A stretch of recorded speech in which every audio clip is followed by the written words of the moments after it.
Si les remparts protègent les habitants de la ville, s'ils les empêchent de sortir pendant les épidémies ou pour protéger les vignes pendant les vendanges pour limiter les vols de raisins, ils ne contiennent pas toute la population puisqu'une partie de celle-ci vit dans les faubourgs.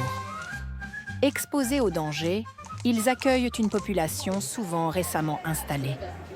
Ils se développent généralement le long des routes principales qui aboutissent aux portes des villes dont ils sont des excroissances. Ils bénéficient, là parfois, du pavage des entrées des villes, souvent réalisé sur quelques centaines de mètres. C'est la rue de la Calade à Roquemaure. À la fin des guerres de religion, les faubourgs médiévaux n'existent plus. Pendant les guerres civiles qui ruinent le royaume de France, de 1562 à l'édit de Nantes, le roi avait d'abord demandé leur sécurisation ou leur destruction partielle. La municipalité émet à son tour des réserves en 1579 relativement au logis du maréchal, situé à l'extérieur de la ville, près de la grande porte qui fait face au château. C'est une des dernières bâtisses encore debout.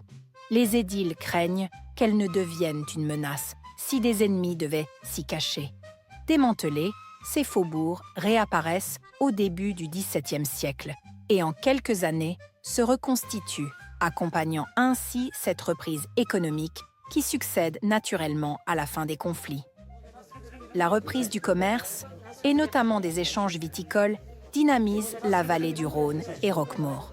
Le premier consul explique lors du conseil municipal que depuis 3 ou 4 ans, de grands et beaux faubourgs sont effectivement apparus. À cause qu'il n'y a pas de maisons suffisantes dans la ville.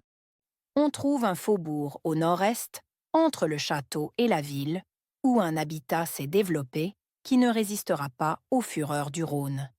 On en trouve aussi au sud, où 2 faubourgs se développent également, où les évolutions du lit du Rhône contraint leur développement. Enfin, un dernier faubourg apparaît au nord-ouest, près du port, avec ses entrepôts. Des hostelleries s'implantent dans tous ces faubourgs. On trouve l'auberge de la Croix-Blanche, on trouve également un tripot où l'on vient parier sur les parties de jeux de paume et où l'on joue aux cartes. Dans les faubourgs, un air de liberté flotte au-delà des remparts où l'on commerce et s'amuse plus qu'ailleurs en ville.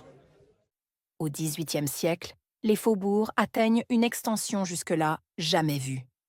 Les fossés semblent avoir été comblés au nord de la ville, où l'on observe que des bâtisses sont construites contre les remparts. Aujourd'hui, le centre-ville ancien représente une toute petite partie de la zone urbanisée roquemauroise.